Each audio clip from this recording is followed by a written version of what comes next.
우리의 시민권은 하늘에 있는지라 라는 제목입니다. 빌립보서 3장 17절로 4장 9절까지 말씀을 가지고 빌립보서 강의 5번째 시간 우리 말씀을 나눠보겠습니다. 지금까지 바울의 믿음의 권면들이 있었어요. 자신의 고난도 복음의 전진 앞에서 오히려 기쁨이 된다. 나는 고난을 받지만 이 복음이 전진되는 것으로 나는 오히려 기쁜 일을 겪고 있다라고 고백을 했고, 아울러서 빌립보 교인들에게 그러니까 당신들도 기뻐하라. 그리고 연합하고 하나 되어라. 이 연합과 기쁨의 두 가지 권면을 했습니다. 그리고 지난 시간에는 구체적인 그 연합과 기쁨에 대한 지침 중에 하나로 끊어버려야 될 것들, 그리고 과감하게 선을 긋고 교회 아니라 할지라도 우리가 버려야 될 것들에 대해서 할례당을 비유를 들면서 비진리에 대한 부분들을 타협하지 말 것, 버릴 것, 그리고 하나는 세상 권세를 버릴 것, 욕심을 버릴 것을 권면을 했습니다. 그리고 오늘 3장 17절로 넘어오면서 이제 사도 바울이 감정의 변화를 일으키면서 아주 격전적인 호소를 하기 시작합니다. 그리고 눈물을 흘려요. 이제는 뭔가 권면에 결론을 내려야 되는 상황이 왔거든요. 그 많은 권면들, 자기의 상황을 기쁨으로 해석하는 것들, 또 그렇게 해야 되는 성경적인 근거들, 예수 그리스도의 십자가의 보혈의 의미와 이러한 또 구체적인 지침들까지 이야기하면서 이제 결론을 내려야 되는데, 이 결론에 도달하면서 무언가 기다려왔듯이 무언가 참아왔다는 듯이 이제 눈물을 흘리면서 권면하기 시작합니다. 여기에서 바울이 눈물을 흘렸다고 했을 때 이 눈물이라는 단어는 클라이온이라는 단어인데, 그냥 흘렸다, 눈물을 흘렸다가 아니라 탄식하며 흐느껴 울었다라는 뜻이에요. 왜 바울이 결론의 말씀에서 이렇게 참아왔던 이 눈물을 흘리면서 이렇게까지 흐느끼고 이렇게 탄식하면서 이 권면을 할 수밖에 없었는가? 그렇다면 그 전에는 사도 바울이 무슨 말을 하고 있었는가? 아까 말했지만 이것을 다 종합해보면 그 전까지는 계속 예수 그리스도의 영광을 위해서 우리가 기뻐하고 하나가 되고, 우리가 고난을 받아도 그럼에도 불구하고 또 기뻐하고, 그러기 위해서 우리가 지침을 가지고 끊어버려야 될 것들, 타협하지 말아야 될 것들에 대해서 우리가 어떻게 행동해야 되는지를 권면했단 말이죠.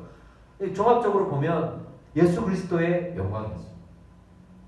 근데 지금 이 영광을 이야기하고 난 다음에 그 다음에 이제 어떤 이야기를 하냐면 그 영광을 버린 사람들, 그 영광을 거부하고 거절한 사람들의 이야기를 하는데, 여기에서 눈물을 흘리는 거예요. 18절 말씀을 우리가 한번 읽어봅시다.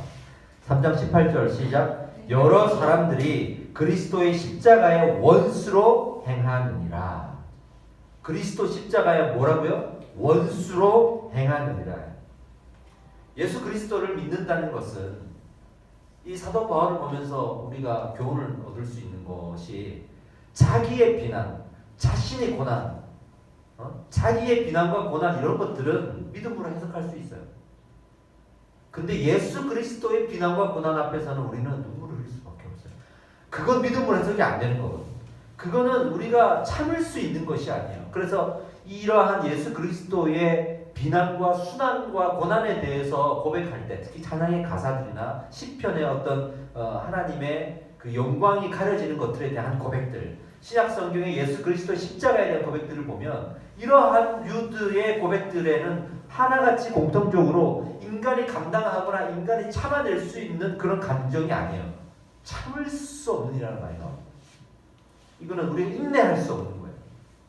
자신의 문제에 대해서는 얼마든지 그럴 수 있지만 예수 그리스도께서 비난을 받으시는 것, 또 그 예수 그리스도께서 이 땅에서 거절당하시는 것, 이런 것들은 우리가 감당할 수 없는 마음의 감정의 소용돌이가 생기는 거예요. 그만큼 슬프고 그만큼 애통한 마음이 든다는 겁니다.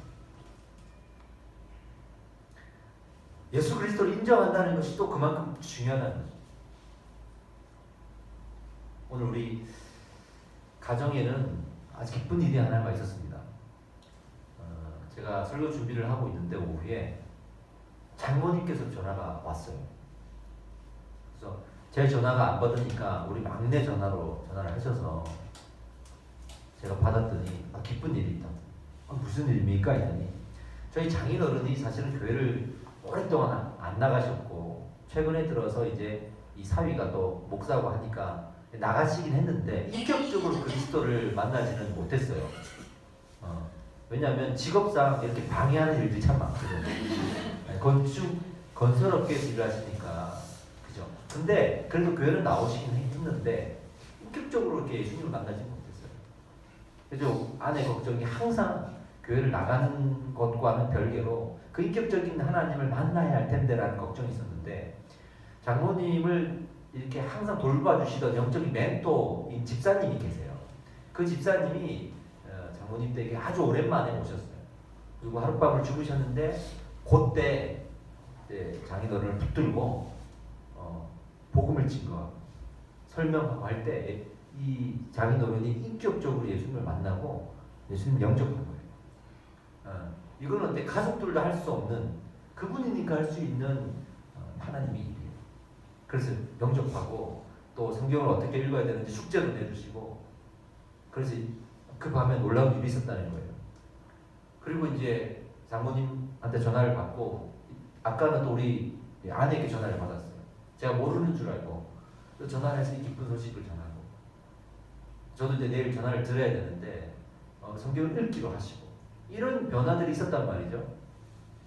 한 사람이 복음을 붙들고 예수 그리스도를 영접하고 예수 그리스도를 인정하게 된다는 것은 성경의 역사, 아니 하나님의 이 우리 구속사의 가장 기쁜 일이에요.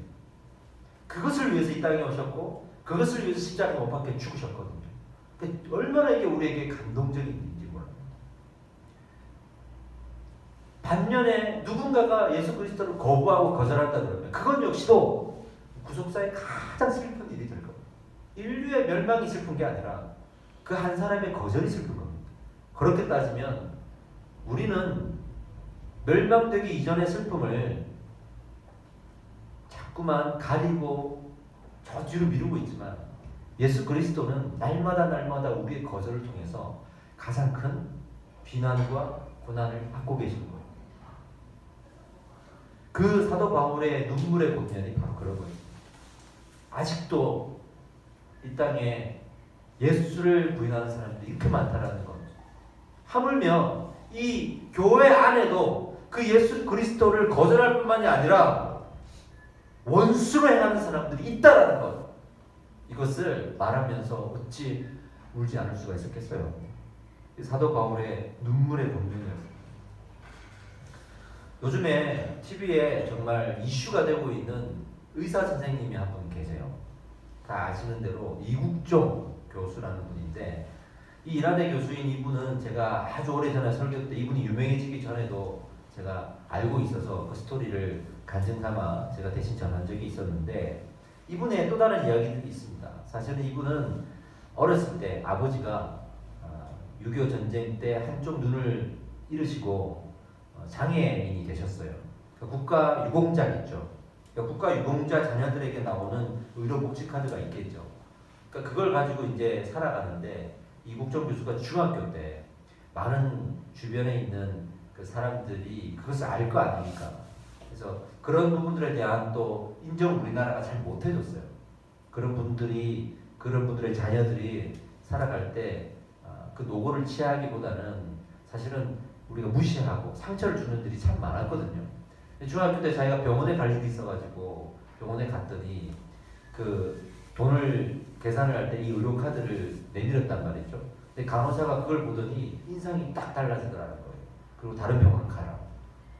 그렇게 무시당하고 아버지가 장애인이라는 거에 대해서 또 상처를 받고 그래서 이 카드를 내미는 것이 참 부끄러웠다는 거예요.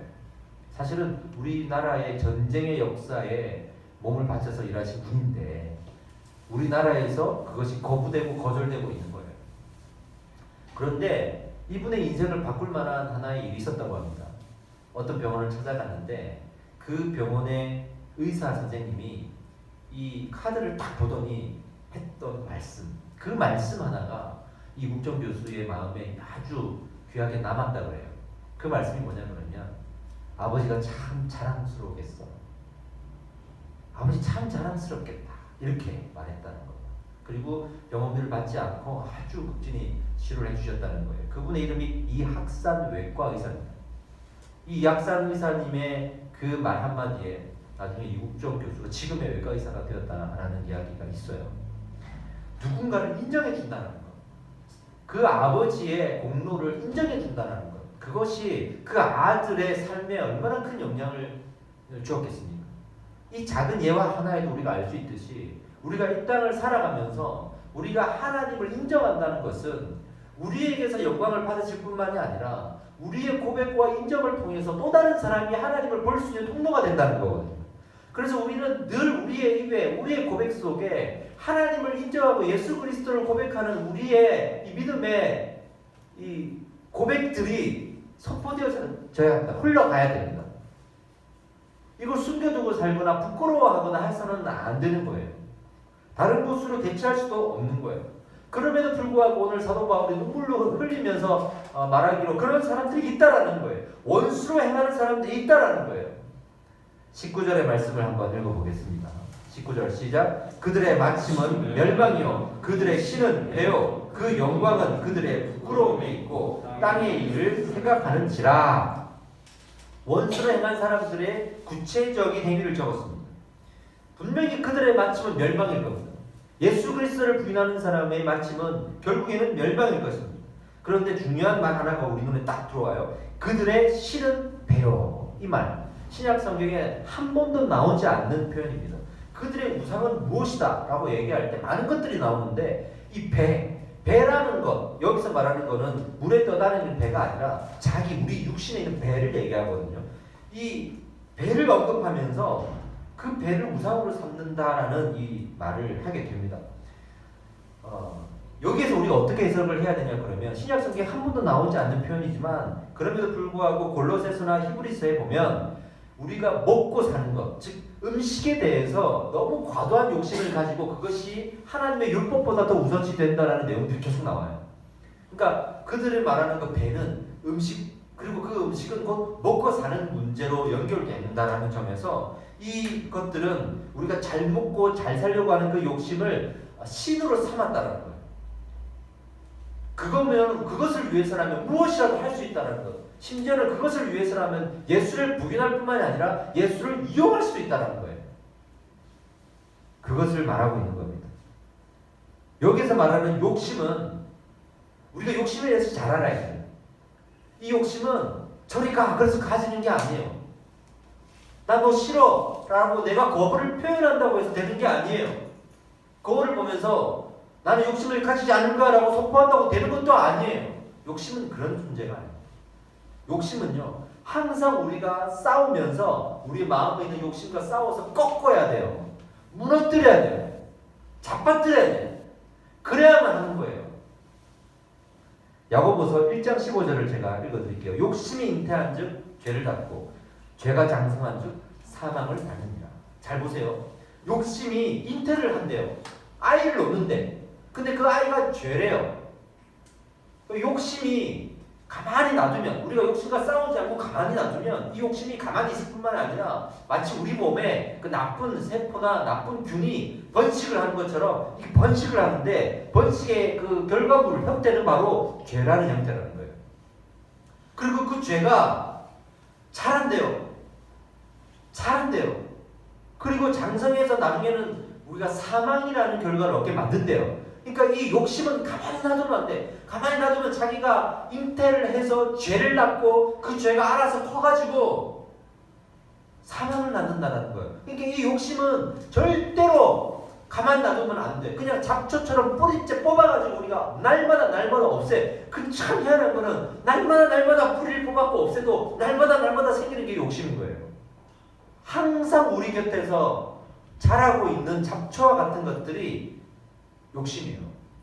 길을 지나다가 아니 우리 집에 화단이 있는데 거기에 잡초가 자랐을 때 저건 분명히 뽑아내야 된다는 건 알면서도 우리의 삶에 당장의 어떤 급한 문제로 우리에게 다가오지 않기 때문에 그냥 가만히 놔두게 돼요. 그래서 욕심은 아주 위험한데 실감이 나지 않아요. 그래서 그냥 가만히 놔두게 돼요. 그래서 나중에는 신의 자리에 이 욕심이 앉는단 말이에요. 우리가 가만히 욕심을 놔두면 우리 마음의 보좌에 욕심이 앉아버린다는 거예요. 그래서 그것이 신이 된다는 거예요. 아주 단적인 예로 지금 이 시대에 많은 젊은 사람들, 저를 포함해서 우리 세대는요, 하고 싶은 게 있으면 해야 되는 시대예요. 지금의 세대는 옛날부터 이 부모를 꺾고 살아왔어요.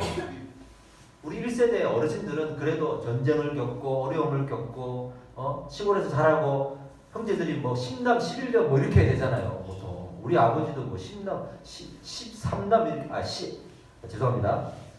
9남 4녀가 그러세요.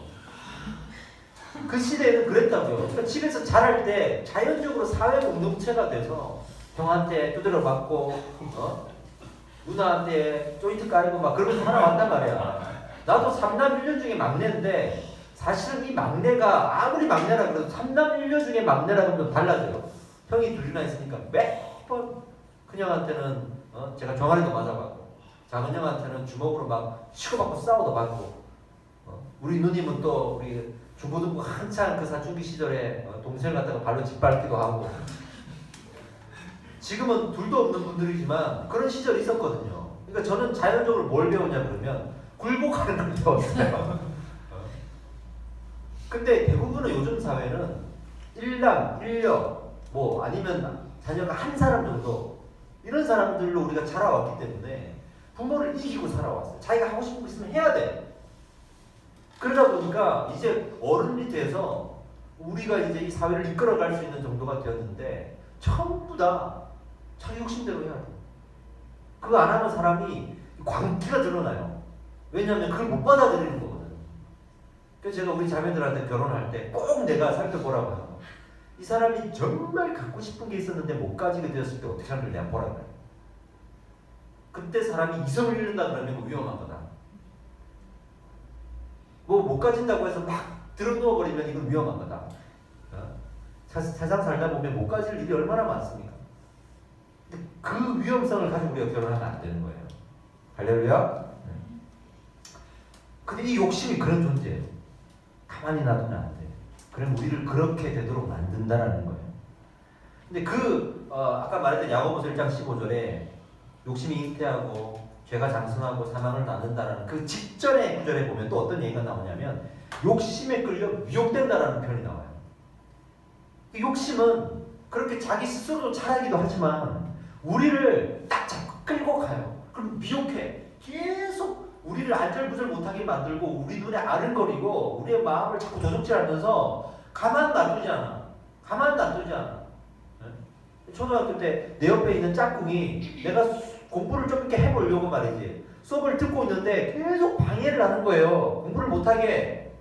가만히만 앉아서 자기가 그냥 인형놀이를 하든지 뭐 가위바위보 하고 하든지 그림을 그리고 놀든지 하면 아무 상관없을 텐데 계속 나를 같이 건드리는 거야. 이렇게. 그런 것처럼 이 욕심은 우리 안에 자기가 스스로 이렇게 기생하면서 커나가고 장성해 나가기도 하지만 그러면서도 우리를 가만 놔주지 않아요. 조용하게 살아가는 게 아니라 그러기 위해서 우리를 자꾸만 괴롭혀요. 눈앞에 아른거리고 생각나게 하고 그러면서 수십 번, 수백 번, 수천 번을 우리에게 유혹해요. 그것을 미혹한다라고 성경이 지금 표현하고 있는 겁니다. 이게 욕심이에요. 그것이 나중에는 사망에 이른다고 했을 때 이 사망은 영적 사망을 이야기하는데 영적 사망은 바로 우리와 하나님과의 관계가 끊어지는 거예요. 그 영적 사망의 상태, 즉 예수를 부인하게 만든다. 예수님의 그 앉아 계셔야 될 마음의 보좌에 욕심이 앉게 된다는 겁니다. 그런 사회적인 욕심도 있지만 교회 안의 욕심은 뭘까요? 교회 안에 있는 욕심은 저는 사역이라고 생각합니다. 직분과 사역이라고 저는 확신하기 때문에 제 설교에서 이런 단어들이 자주 나오는 거예요. 그래서 저는 이 직분 중독자와 사역 중독자가 교회에서 양산되고 있다고까지 생각을 좀 해요. 심지어는 목회자들도 마찬가지입니다. 목회자들, 또 찬양사역하는 사람들, 또 연주하는 사람들, 또 어떤 기능적인 사역을 하는 사람들, 자기가 뭔가 좋아하는 게 있는데 이 좋아하는 걸 교회에서 나누고 교회에서 섬기는 건 맞아요. 근데 그게 내 마음의 우상이 되어버린 거예요. 내 욕심이 되어버린 거야. 그거 안 하면 안 되는 거야. 교회에서 그거 뭐 안 시키면 견디지를 못해요. 그들은 그런 교회를 찾아다닐 겁니다. 찾아다닐 겁니다. 어떤 이광기가 있는 거예요. 지금 교회 안에 내 마음의 만족, 내 마음의 어떤 하고 싶은 걸 했을 때 얻어지는 성취감을 해소할 수 있는 뭔가의 이광기가 지금 있는 거예요. 그래야만 내가 교회를 다니고, 특히 이 교회를 다니는 이유는 이 교회 안에서 내가 얻을 수 있는 그 유익이 있기 때문이에요. 아마도 사역하지 말고 예배만 드리려 그러면 교회 떠날 사람 많을 겁니다. 저는 너무나도 확신해요. 직분 내려놓고 예배만 드리려면 떠날 사람 많을 겁니다. 저도 마찬가지입니다. 목사의 직분을 내려놓으라 그러면 제가 그냥 아무렇지도 않을까요? 아니잖아요. 어떤 그런 것들이 우리에게는 필요하고 또 하나님 주신 권위와 하나님이 주신 기쁨의 자리이기도 하지만, 그러나 이것이 욕심으로 우리가 계속 미혹을 당하고 있다는 거예요. 처음에는 순수하게 와서 내가 직분에 상관없이 봉사하고 내가 잘하는 거 있으면 또 말씀에서도 그렇게 선포했듯이 순종하는 마음으로 또 나누고 그렇게 순수하게 하지만, 욕심은요 계속 그것을 공격해요. 미혹해요. 그러다가 어느 순간 그게 나의 전부가 되어버려요. 그러다가 마음을 다 빼앗기게 된 거거든요. 그러니까 그 순수한 마음들을 지키기 위해서는 가장 먼저 이런 욕심들이 나를 가만두지 않을 거라는 인지를 하고 있어야 되는 거예요. 그거를 우리가 내려놓고 좋다 하고만 있으면 안 되는 거예요. 이게 항상 욕심에 대해서 우리가 민감해야 돼요. 그리고 오늘 말씀에 그 영광은 그들의 부끄러움에 있다라고도 표현을 하거든요. 그 영광은 그 부끄러움에 있다. 이게 무슨 말이냐 그러면 문법상 다시 이걸 원어로 다시 해석해 보면 이런 자신의 부끄러움을 오히려 영광으로 삼는다라는 얘기예요. 그러니까 자기가 어떤 욕심을 가지고 그 욕심을 가지고 일하는 것은 부끄러움이잖아요. 나 한 자리 안 하면 나는 안 한다고. 내가 하고 싶은 건 못하게 하면 안 한다고. 교회에서 그렇게 하면 안 되잖아요. 근데 그 자신의 그 부끄러움을 나중에는 자랑 삼아 자기는 이것을 자기의 욕심으로 신의 자리에 올려버려요. 앉혀버려요. 그래서 자기의 죄를 오히려 자랑하는 일까지 벌어지는 거예요. 어느 유명한 집사님이 간증을 하시는데 제가 그 간증을 영상을 이렇게 보면서 뭘 느꼈냐 그러면 한때는 자기가 밖에 나가서 뭐 술 마시고 담배 피고 뭐 노름하고 여자들도 많이 만나고 이런 이야기를 쫙 하더라고. 근데 어느 순간 어떻게 특별한 하나님의 은총이 있어서 돌아왔다는 겁니다 지금. 근데 그 놀았던 얘기가 95%예요. 맨 끝에 그럼에도 불구하고 돌아왔습니다 끝 이렇게 되는 거예요. 근데 그 놀았던 이야기를 하는데 그분의 이렇게 간증하는 눈빛을 잘 보고 있으니까 엄청난 자부심과 프라이드가 느껴지더라고요. 내가 어떤 사람인 줄 압니까? 예전에 내가 어떤 사람인 줄 알아요? 내가 강남에 나이트 가면 뭐 이렇게 놀고 나는 뭐 돈 가지고 뭐 이렇게 돈을 굴리다가 이렇게 사기를 치다가 이렇게 뜻의 사람이라고 하는 그 프라이드가 느껴지는 거야. 그거는 아니잖아요. 지금 사도 바울이 배설물처럼 세상의 모든 것을 버리라, 지식을 버리라고 하면서 나도 한때는 율법의 매인자요, 나도 엘리트주의자다라고 말했던 그 지난 시간의 이야기들에서 바울은 어떤 마음으로 그 얘기를 했을까요?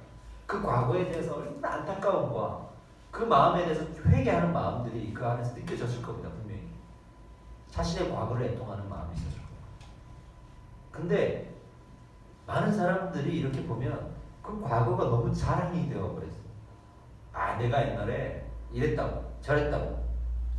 그래서 그것을 되게 자랑 삼아 이야기를 해. 지금은 아니다라는 건 맞는데 지금은 아니기 때문에 나도 이야기를 할 수 있는 거예요. 그건 맞는데 그 과거가 사람들 앞에 나를 대단하게 볼 수 있는 자랑거리가 되어 있는 경우들이 상당히 많습니다.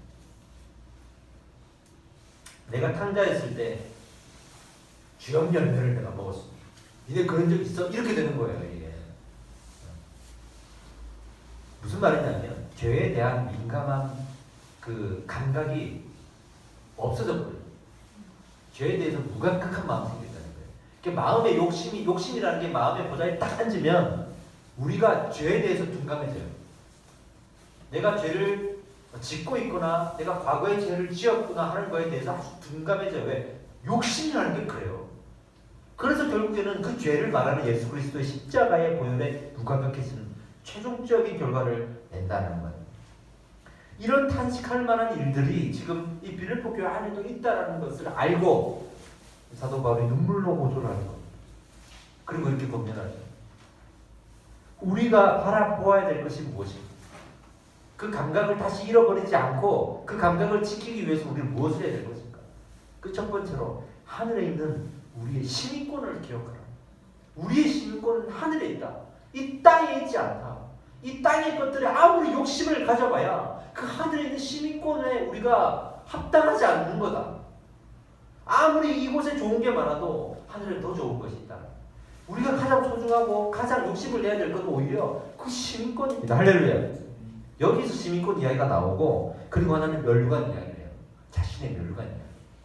우리가 바라봐야 될 것은 오직 하나님이 주시는 멸류관.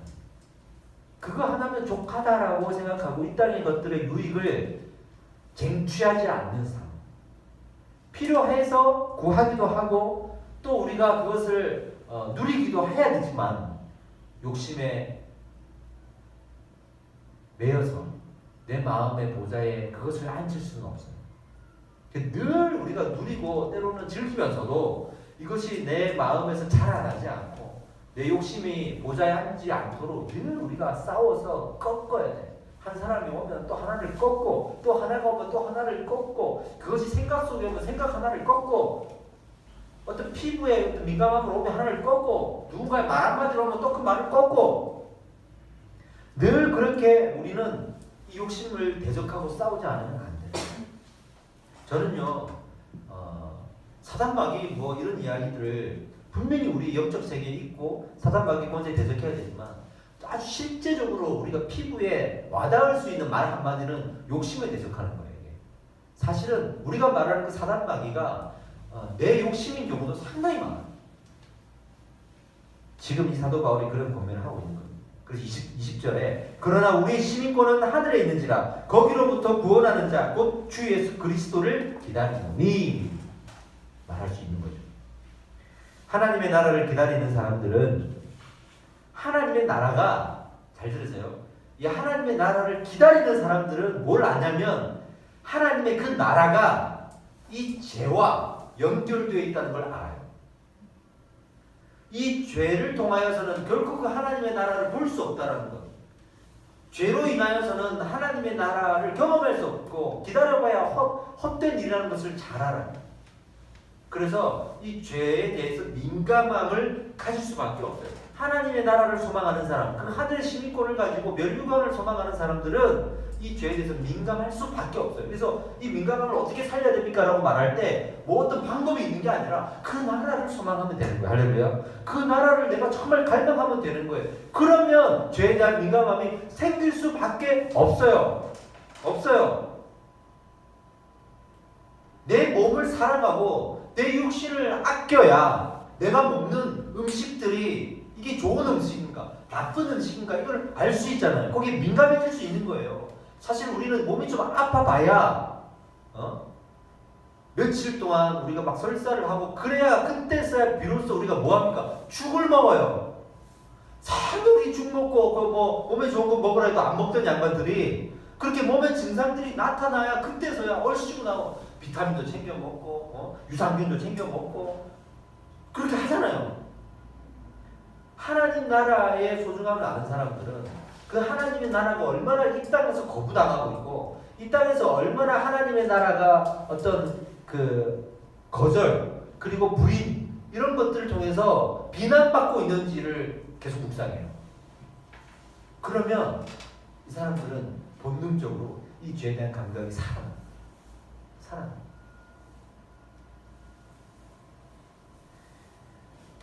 이러한 감각이 둔감해져 가는 사람들이 많다는 거예요. 그 당시에 빌립보 교회도 자꾸만 그 교사들이 거짓 교사들이 찾아와서 유혹하고 미혹하고 그랬어요. 상당히 많은 전도자들이 있었다는 거예요. 그러니까 사도 바울이 그것을 지키기 위해서 반복적으로 싸우기를 권면해야 되니까 자기도 반복적으로 수많은 거짓 전도자들이 와가지고 미혹하는데 이것을 대처할 수 있는 방법은 내가 반복적으로 같은 이 주의사항들을 전달하는 거예요. 그래서 바울이 그들과 만났을 때는 말씀으로, 그들과 멀리 떨어졌을 때는 편지를 계속 보내가지고 계속 같은 권면을 하고 있는 거예요. 싸워라. 그들의 유혹과 미혹에 그냥 넘어가지 마라. 받아주지 마라고 하는 거예요. 몇 년 전에 제가 그 뉴사운드 교회에서 이제 부목사로 있을 때 한번 1층에서 난리가 난 적이 있어요. 왜냐하면 이제 신천지 그리고 하나님의 교회 이런 이단에 속한 사람들이 떼거지로 몰려와가지고 전도를 했다고. 지금도 좀 하고 있는데 한동안 아주 심했던 적이 있어요. 특히 하나님의 교회 그 바로 근처에 있거든요. 그 사람들이 이렇게 딱 마이크 딱 이렇게 입고 와가지고 여자 둘이 남자들이랑 섞어가지고 두세 명 딱 짝을 지어서 주일날 그것도 예배 드리려고 오는 사람들한테 쫙 깔려가지고 계속 그걸 가지고 전도를 하더라고요. 우리 화가 나잖아요. 그래서 한두 번 권면을 하고 그러지 말라 화도 냈죠. 왜 우리 교인들한테 전도하냐 그러면 몰랐다 그러고 갚으리고 그러면서도 그 건물 주변에 계속 그 현관 안으로 들어오기까지 했으니까 그래서 제가 꾀를 내서 이거는 우리만 대처해서는 안 되겠다 싶어가지고 그 상가 쫙 그 상가마다 교회가 있었잖아요. 그 교회마다 다 돌아다녔죠. 나와서 교육자들 보고 나와라 같이 대응하자 그렇게 했다고. 그래서 사람들이 막 전도사님들이 나왔다고 막 나와가지고 같이 막 소리 지르고 막 했던 적이 있어요. 저도 막 딱 나오니까 덩치 큰 우리 형제 자매들이 잘 죄송합니다. 자매들 아닌데 덩치 큰 자매들이 제 뒤에서 딱 경호를 하더라고. 내가 손 꿰딱 지르고 있단 말이에요. 근데 이제 그래도 안 가는 거야 이게. 안 가더라고. 근데 우리 교회 바로 옆에 있는 교회가 그 담임 목사님이 사실 예전에 한 주목하신 분이에요.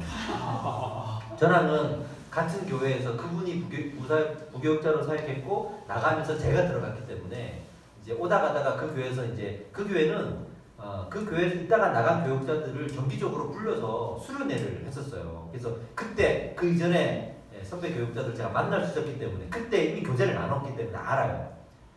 이분이 상당히 거친 분이거든요.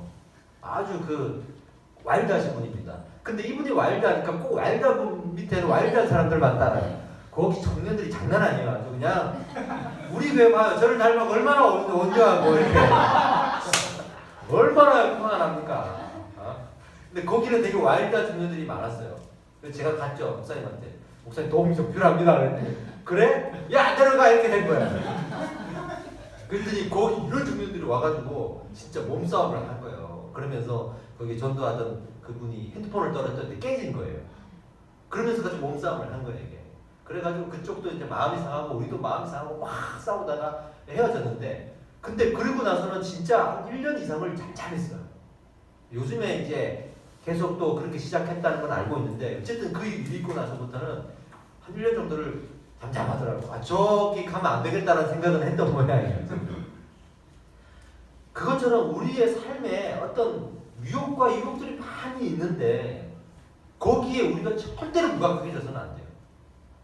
그걸 계속 하나하나를 방어해내지 않으면 우리는 무너질 수밖에 없어요. 사람은 자기 스스로도 믿으면 안 돼요. 유혹과 유혹 안에 안 넘어갈 사람이 이 땅에 아무도 없습니다. 그 유혹이 많은 시대에 자신은 마음을 지키는 방법이 무엇입니까? 라고 물어보면 첫 번째는 일일이 싸우는 거예요. 그것보다 좋은 방법이 없어요. 부지런해야 될 이유가 되는 거죠. 자신을 믿지 말고요. 성경을 믿으십시오. 할렐루야. 성경을 믿으십시오. 그래서 저는요. 찬양을 자주 듣는 것도 좋아요. 근데 말씀도 자주 들어야 돼요. 찬양만 자주 듣지 말고 말씀도 자주 들으세요. 그 설교 같은 영상 제가 이 셀프로 이렇게 영상을 제작해가지고 하는 거 이제 좀 익숙해졌지만 사실은 아주 이게 사실 귀찮은 일이거든요. 그래도 굳이 해서 하는 이유는 여기 안 온 사람들만 생각해서가 아니라 여기 온 사람들도 다시 평일날 그 말씀을 되새기고 들으라고 그 영상을 제가 자꾸만 편집을 해서 드리는 거예요. 여러분들이 그렇게 하셔야 됩니다. 또 제가 그 유익을 제가 이미 맛봤던 사람이에요. 예전에 제가 대학교 때 아주 오래됐죠. 그 대학교 때 사랑의 교회를 갔습니다. 지금은 없는데 그때는 테이프 시대거든요. 사랑의 교회를 딱 갔는데 마당에 말씀 자판기가 있었어요. 그래서 그 1,000원을 딱 넣고 이번 주 주일 말씀, 오후 말씀, 수요일 말씀, 금요일 말씀 해가지고 한 1주, 2주 분량이 쫙 설교 테이프가 거기에 전시가 되어 있거든요. 음료수 이렇게 나 있듯이. 그럼 거기서 내가 이번 주 오후에 한 번 더 들어야지 라고 딱 누르면 테이프가 톡 나오는 거야 이제. 그걸 가지고 이제 차 안에서 테이프를 틀어놓고 들었단 말이에요. 지금 생각해도 이건 마인드의 문제. 성도들을 어떻게 이 세상에서 영적으로 전쟁하고 싸우라고 하는 것에 대한 이 옹 목사님의 그 아주 디테일한 마인드가 거기서 드러나는 거예요. 거기에 제가 아주 큰 충격을 받았고, 그리고 제가 또 열린교회라는 곳에서 청년 신분으로 있을 때 우리 저기 아내가 거기서는 간사님으로 있었는데 어떤 일을 했냐면 목사님이 설교를 하시면 바로 테이프로 녹음을 하거든요. 방송실에서 녹음을 해서 설교 딱 끝나면 이후의 순서가 좀 있잖아요. 딱 끝나자마자 테이프를 딱 빼서 줘요. 그럼 그걸 들고 우리 아내가 가가지고 테이프를 탁 꽂고 들으면서 편집을 하는 거예요. 무슨 편집하냐 그러면 기침 소리 이런 것들 빼는 거. 그래갖고 깔끔하게. 그러니까 그때 그 목사님의 한 편의 설교를 편집을 하면서 얼마나 많이 들었겠습니까? 그래서 제가 또 얼마나 또 작아 보였겠어요. 그 설교를 들으면서. 그런 설교를 들었던 사람인데 그걸 딱 편집해가지고 딱 끝내놓고 복사를 다 합니다. 그때는 테이프를 막 꽂아가지고 한 번에 돌리면 한꺼번에 이제 복사가 돼요. 그래가지고 딱 놔두면 성도들이 예배 끝나고 나와가지고 지금 들었던 그 말씀을 테이프로 사는 거예요. 그런 시스템이 이미 오래전부터 이 인간에 대한, 인간의 본성에 대한 약함을 아시는 존경하는 목사님들이 이미 그렇게 하셨단 말이에요.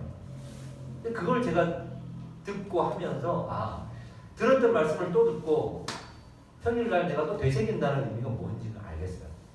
그 유익이 얼마나 큰지를 알겠어요. 그러니까 이분들은 나랑 거야. 우리 사람이, 인간이 한 번 주일날 설교를 듣고 6일 동안 세상에 나가서 살아가는데 이 말씀이 한 번 들어가지고는 이해를 못할 뿐만이 아니라 집중도 못할 뿐만이 아니라 여러 가지로 완성되지 못했다는 것을 아시는 거예요. 그러니까 예배를 진행할 때 제일 신경을 많이 쓰는 게 방송실인 거예요. 설교를 녹화하는 그 부분인 거예요. 저도 이왕이면 좋은 음질로 좀 녹화가 됐으면 좋겠다, 녹음이 됐으면 좋겠다 해서 지금부터 막 고민을 하고 안절부절 못하고 하고 있는 이유가 다른 게 아니에요.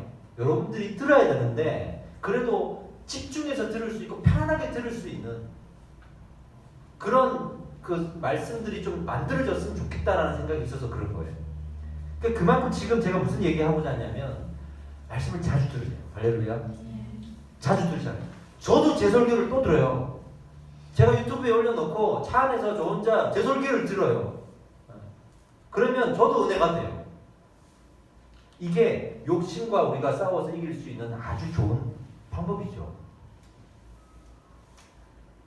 그리고 나서 이제 빌립보 교회에 이러한 욕심에 대한 문제들이 거론되고 나서 두 사람을 딱 거론합니다.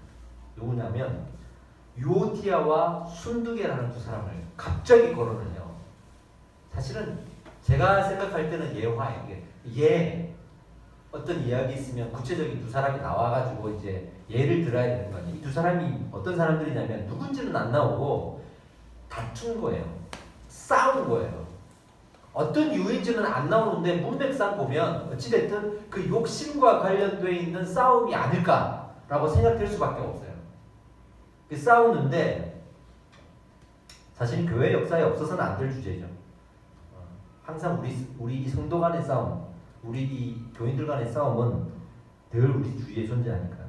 그때 사도 바울이 서로 화해하라. 또 권면합니다. 기뻐하라. 얘기합니다. 기뻐하라. 주 안에서 항상 기뻐하라. 내가 다시 말하노니 기뻐하라. 이 말이 그 다툼 속에서 지금까지 했던 그 욕심에 대한 이야기들, 그 다툼의 구체적인 예화들을 설명하고 다시 말하노니, 내가 다시 말하노니 주 안에서 기뻐하라. 이미 처음에 기뻐하라고 했잖아요. 근데 다시 말하노니 기뻐하라. 그리고 항상 기뻐. 그러니까 기뻐하라를 두 번 반복하는 개념보다는 맨 앞에 나의 고난도 복음의 전진 앞에서는 기쁩니다라고 말했던 그것처럼 내가 다시 말하노니 기뻐하라 라고 말하고 있는 겁니다. 항상 기뻐하라고 했잖아요. 그러니까 이 구절만 우리가 묵상하다 보면 아 기뻐해야지 기뻐해야지 기뻐해야지 근데 기뻐할 거리가 없는데 그래도 기뻐해야지 자기 마인드 셋업을 시키는 거예요. 근데 이 말씀은 그런 말씀이 아니고 지금까지 쭉 해왔던 말씀들을 근거로 들어보면 항상 기뻐하기 위해서 그 싸워야 되고 버리고 끌어봐야 될 것들이 많다라는 거예요. 그게 지난 시간과 지금 우리가 얘기하고 있는 거 아닙니까? 기뻐함에 불필요한 것들을 버리라. 그게 어떤 다툼이든지 욕심이든지 그게 외식이든지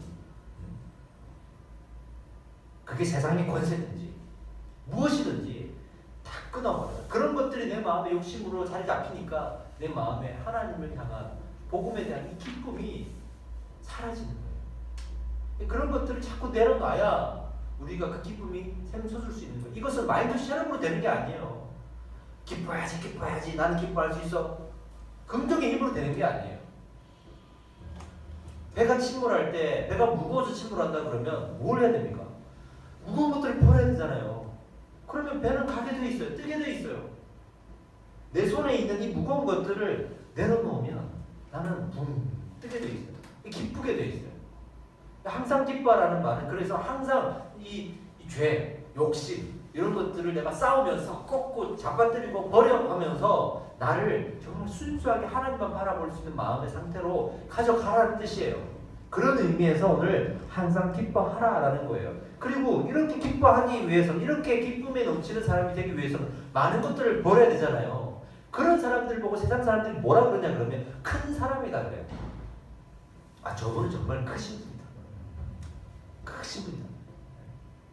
제가 저희 교단에 존경하는 목사님이 계신데 남서른의 교회 홍정길 목사님 참 존경해요. 저희 교단에 학교 선배님이시죠.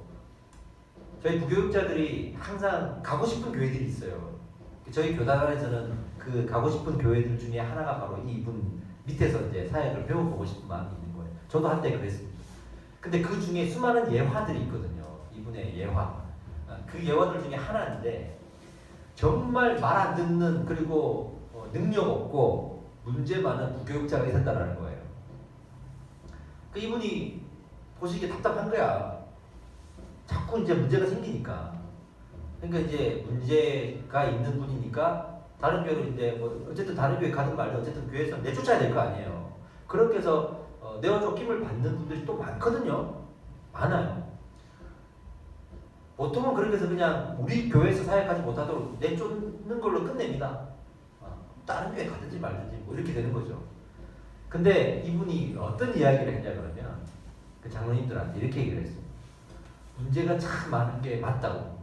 근데 문제가 많으니까 내가 데리고 있겠다고. 저 문제 많은 사람을 딴 데 보내면 또 다른 교회 가서 또 문제를 일으킬 텐데 내가 데리고 그 문제를 내가 풀고 내가 데리고 가겠다 라고 했던 그 말이 사실 비현실적인 말이거든요. 근데 사실은 이게 저희 같은 이 부교육자로 사는 사람들에게는 너무 큰 감동이 되는 말이에요. 이게 세상에 그런 교회 없어요. 그런 교회 없어요. 그래서 5절에 사도 바울이 4장 5절에 너희 관용을 모든 사람에게 알게 하라. 주께서 가까우시니라 이렇게 말해요. 우리가 큰 사람이 되어야 항상 기뻐할 수 있고 하나님의 나라에 대해서 사람들이 알게 할 수 있는 통로가 된다는 것은 맞아요. 우리가 타협하지 말아야 될 것은 진리, 다른 복음. 그러나 그 이외의 모든 것들에 대해서는 관용하라 이렇게 말하고 있습니다. 교회도 참 상처받을 일이 많죠. 정말 많습니다. 저도 많고요. 인간적으로 해결하려고 해도 해결 안 돼요. 교회니까 오히려 더 해결이 안 돼요. 교회니까 세상에서 통하는 방법도 교회에서 통하지 않아요. 왜냐하면 서로 기대치가 높거든요. 교회에서 만나면 서로를 좋게 본단 말이야. 그러니까 뭔가 잘못되면 그 실망감이 엄청나요. 저도 지금까지 이렇게 돌아보면 참 제가 사랑하고 아꼈는데 저한테 아픔을 준 경우들도 있어요. 또 저는 또 어릴 때부터 이게 신학생 시절에 생각해 보면 저를 참 아껴주신 목사님이 계시는데 또 그분을 제가 아프게 한 적도 있는 것 같아요. 그래서 교회 안에서 이런 일들이 많거든요. 그럴 때 밖에서 우리 직장에서 내가 좀 아꼈는데 나한테 좀 상처를 주고 아픔을 준다 그러면 에이 그럼 그냥 할 수도 있겠지만 교회 안에서 그러면 되게 큰 상처를 받아요. 왜냐면 그 사람에 대한 기대치가 있어서 그래요. 그러니까 교회가 문제가 생기면 더 크게 생길 수밖에 없고 문제 해결도 잘 안 돼요. 그래서 오히려 거저주고 져주고 마음 비우는 게 오히려 나아요. 예수님은 이 우리 인간 사회에 있을 수 있는 복잡하고 미묘하고 사소한 이 문제들을 너무나도 잘 알고 계세요. 사도 바울도 마찬가지예요. 절대로 공부만 하시고 말이죠. 세상을 모르는 그런 분이 아니에요. 이런 디테일한 고민들을 우리에게 하시는 거예요. 그리고 6절에서 7절, 4장 6절에서 7절을 한번 읽어봅시다. 시작. 아무것도 염려하지 말고 다만 모든 일에 기도와 간구로 너희 구할 것을 감사함으로 하나님께 아뢰라. 그리하면 모든 시각에 뛰어난 하나님의 평강이 그리스도 예수 안에서 너희의 마음과 생각을 지키시리라. 할렐루야. 걱정하지 말고 기도와 간구로 구할 것을 감사함으로 하나님께 아뢰라. 할렐루야. 모든 시각에 뛰어난 평강의 하나님이 우리를 돌보신다 하셨습니다. 우리가 이 마음을 기쁘게 지켜야 될 구체적인 방법들이 이런 거예요. 이 시대 교회가 불교나 천주교보다 더 인기가 없는데 그 이유가 뭐라고 생각하십니까? 저는 이렇다고 생각합니다. 교회에 큰 사람이 없어서 그래요. 교회 안에 큰 사람이 없어서 그래요. 성공한 사람은 많은데 실패를 품어준 사람이 없어서 그래요. 열심히 많은 사람은 있는데 존경받는 사람이 없어서 그래요. 알고 보면 최근에 들어서 사회적으로 존경받는 사람 대부분이 천주교의 어떤 신부님이나 불교 어떤 스님이나 이런 분들이 더 많아요. 교계에는 대부분 이렇게 비난받는 일들이 많잖아요. 그러니까 이런 일이 벌어지는 거예요. 우리 한 사람 한 사람이 저는 정말 큰 사람이 되어야 한다고 생각을 해요. 저부터. 마음 좁고 속 좁으면 교회가 세상적으로 비난을 받게 돼 있습니다. 지금. 그 제가 이렇게 우스갯소리로 우리 재정 담당하시는 분들이나 심지어 우리 아내한테도 항상 이야기하는 게 있는데 뭐 간식비 뭐 이렇게 얘기할 때 그 몇 푼 줄이려고 사람이 있는다 그래요. 제가 그 몇 푼 줄이려고 사람이 있습니다. 그런 거에 돈 아끼지 말라고 제가 항상 그렇게 얘기하거든요.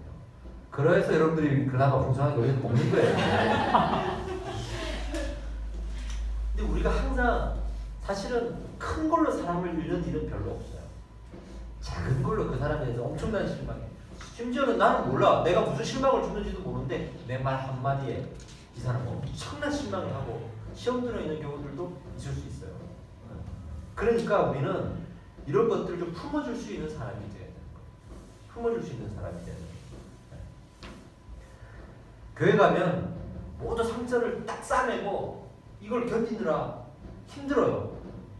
그러니까 그런 교회 가면 친절하지가 않아. 사회보다 더 우울하고 부정적인 사람들이 많은 거죠. 근데 우리가 이 기쁨을 위해서 버려야 될 것들이 버리는 그런 삶을 산다 그러면 정말 교회 안에 넓은 마음을 가진 사람들이 많아질 수밖에 없을 겁니다. 이건 어떤 사회적인 운동으로 되는 게 아니에요. 마인드 셋업으로 되는 게 아니에요. 기쁨을 위해서, 그 영광을 위해서 우리가 우리의 것들을 버리면서 자연스럽게 해결될 수 있는 것들이거든요. 제가 상태가 안 좋았을 때 교육자로 살면서도 어떤 생각이 들 때가 있었냐면 누군가가 등록을 해요. 근데 가끔은 그 등록한 사람이 까다롭거나 그 등록한 사람이 마음에 안 들 때가 있잖아요. 그럴 때 저런 사람이 왜 등록을 해가지고 특별히 뭐 내가 담당하는 여기에 등록을 해가지고 막 이럴 생각이 들 때가 있어요. 내가 상태가 안 좋을 때, 내가 다른 사람을 케어하고 싶은 마음이 없을 때, 나를 챙기느라고 바쁠 때, 그럴 때 그런 마음이 들어요. 모든 게 마음에 안 들어. 그냥 기뻐하는 사람을 보면 질투가 나고, 우울해하는 사람을 보면 답답하고, 아무 생각 없는 사람 보면 한심하고, 불평 많은 사람 보면 짜증나고, 일 잘하는 사람 보면 꼬투리 잡고 싶고, 일 못하는 사람 보면 무시하고 싶고, 그게 이제 사람 마음인 거야. 누구나 그럴 수가 있어요. 그러니까 내가 기쁨이 없으면 이렇게 된다는 거예요. 그래서 교회가 건강해지지 못하는 거예요. 그러면서 이제 찬양 인도할 때는 주님 한 분만으로 나는 만족해 할 수 있는 이런 가식적이고 외식적인 삶을 우리가 살고 있다는 거예요. 제 이제 어떤 동료가 항상 기뻤어요. 너무 이 사람 너무 기뻐서 그냥 슬픈 일 있어도 기쁘고 좋은 일 있어도 기쁘고. 내가 맨날 그래서 야 좀 그만 기뻐해라 그랬어요. 속도 없냐? 그래서. 근데 알고 보니까 이 친구가 저한테 조용히 얘기하더라고요. 제가 조울증인 것 같아요. 조울증이 뭐냐면 조가 있고 울이 있어요. 근데 보통은 울이 많거든요. 그래서 막 쳐져 있잖아요. 근데 조가 많은 사람은 먼지만 기뻐요.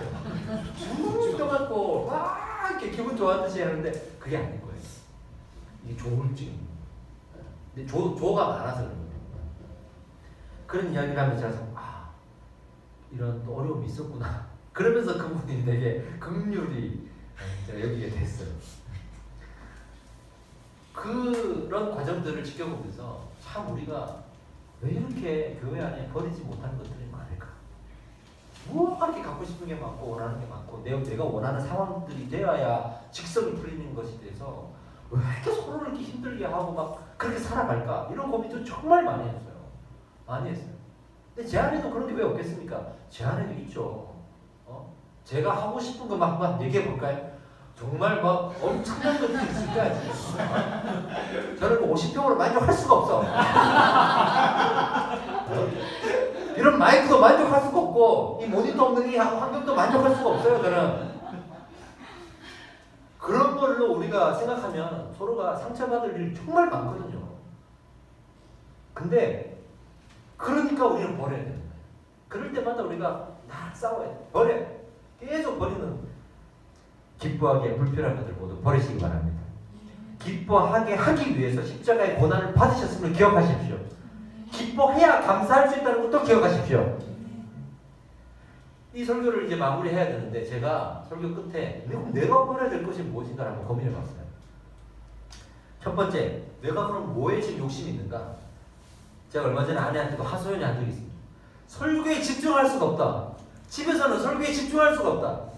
설교 준비하러 앉아있으면 제 서재가 없어요.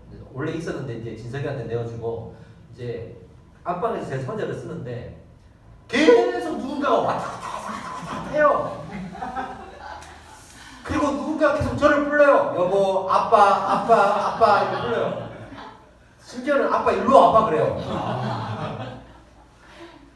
그러니까 이렇게 문이 내가 닫아놔도 돌아가 나갔다가 나갈 때 또 문도 안 닫고 가도 계속 애들도 뭐 별것도 아닌 거 가지고 내가 아무리 설교 준비하니까 들어오지 말라 그래도 네 해놓고 아빠 하고 들어와가지고 또 뭐 이야기하고 뭐 부탁하고 뭐 해달라 그러고 숙제해야 되는데 이거 어떻게 되냐 그러고 또 아내는 밖에서 설거지하고 뭐 빨래하고 정신없고 애들 다 재워놔야 그때서야 뭔가를 좀 하는데 나는 좀 미리 하고 싶은 마음이 있잖아요.